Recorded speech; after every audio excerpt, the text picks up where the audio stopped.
Number 2 था CGS पद्धति, इसको फ्रेंच पद्धति भी बोलते हैं, फ्रेंच पद्धति बोलते हैं। तो फ्रेंच वालों क्या थे, इन्होंने लंबाई को सेंटीमीटर में, द्रव्यमान को ग्राम में और समय को सेकंड में मापते थे।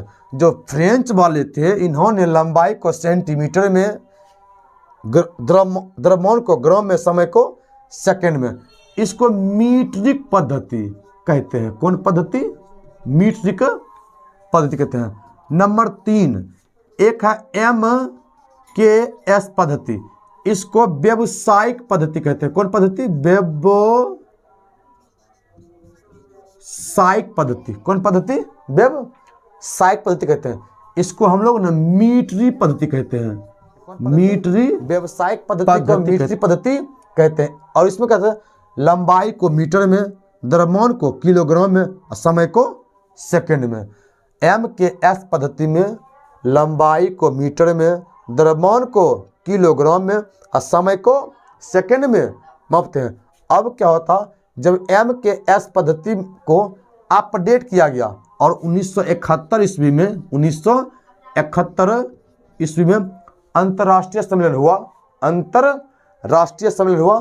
तो MKS पद्धति को जब अपडेट किया गया, इस चीज क्या हुआ, एक SI यूनिट तैयार किया गया। SI यूनिट, इसको हम लोग इंटरनेशनल सिस्टम फॉर यूनिट कहते हैं। इसका पूरा नाम इंटरनेशनल सिस्टम फॉर यूनिट कहते हैं।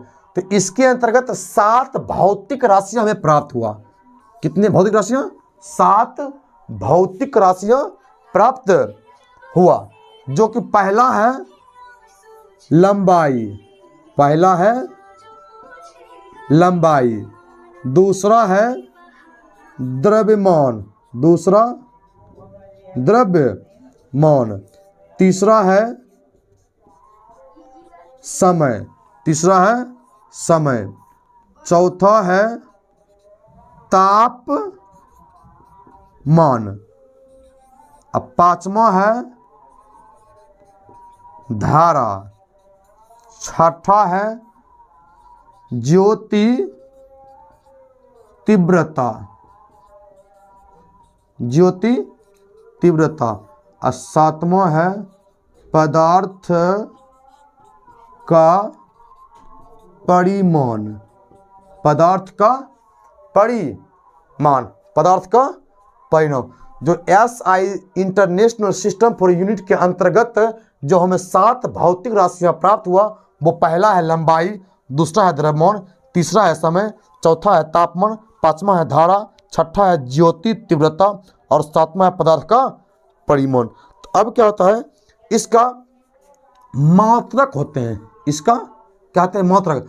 तो लंबाई का मात्रक होता है मीटर, लंबाई का मात्रक मीटर, द्रव्यमान का मात्रक किलोग्राम, द्रव्यमान का मात्रक किलोग्राम, और समय का मात्रक सेकेंड, समय का मात्रक सेकेंड, समय का मात्रक सेकेंड, तापमान का मात्रक केल्विन, तापमान का मात्रक केल्विन, केल्विन, तापमान का मात्रक केल्विन, धारा का मात्रक एम्पियर, धारा का मात्रक एम्पियर, ज्योति तीव्रता का मात्रक कैंडेला, कैंडेला, अब पदार्थ का परिमाण का मात्रक क्या होता है, मोल, क्या होता है, मोल। तो लंबाई का मात्रक मीटर, द्रव्यमान का मात्रक किलोग्राम, समय का मात्रक सेकंड, तापमान का मात्रक केल्विन, धारा का मात्रक एम्पियर, ज्योति तीव्रता का मात्रक कैंडेला, अब पदार्थ का परिमाण का मोल होता है। अब इतना लंबा इसको बोलेंगे, इसको और एक हम संकेताक्षर लेंगे। मीटर को हम लोग क्या लिखेंगे, केजी लिखेंगे, समय को सेकंड लिखेंगे, केल्विन को के लिखेंगे, इसका 2 होता केल्विन के या थीटा, हम लोग केल्विन ही लिखेंगे, और एम्पियर को हम लोग ए लिखेंगे, कैंडेला का CD होता है CD, और मोल का क्या होता है, N होता है। क्या होता है, N होता है।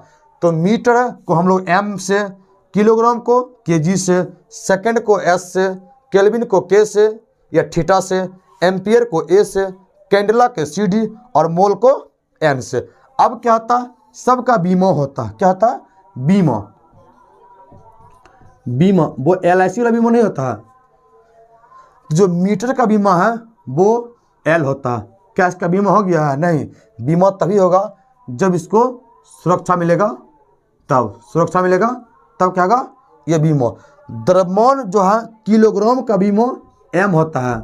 मास क्या होता है, M होता है। समय का मात्रक सेकंड, क्या इसका बीमा T होता है। क्या होता है, T होता है। इसका बीमा क्या होता है, T होता है। और तापमान का बीमा केल्विन, इसका क्या होता है, K या थीटा। तो हम लोग क्या देंगे, K ही देंगे। क्या देंगे, K ही देंगे। और बीमा तभी होगा जब इससे सुरक्षा मिलेगा, तब। और एम्पियर का बीमा क्या होता है, I होता है। क्या होता है, I क्या होता है, I। और कैंडेला का बीमा क्या होता है, C होता है। क्या होता है, C। कैंडेला का बीमा क्या होता है, C होता है। कैंडेला का बीमा C होता है। और पदार्थ का जो परिमाण है ना, ये केमिस्ट्री से आया है। अब ये बताएगा, जब कोई दूसरे घर से मेरे घर आएगा तो उसका बीमा हम करवाएंगे ना। तुमको रहने के लिए जगह दे दिए, यही काफ़ी है, हम तुम्हारा बीमा करवाएंगे, नहीं करवाएंगे बीमा। तो चलिए आज क्लास में नहीं दोस्तों, अगले क्लास फिर से मिलेंगे।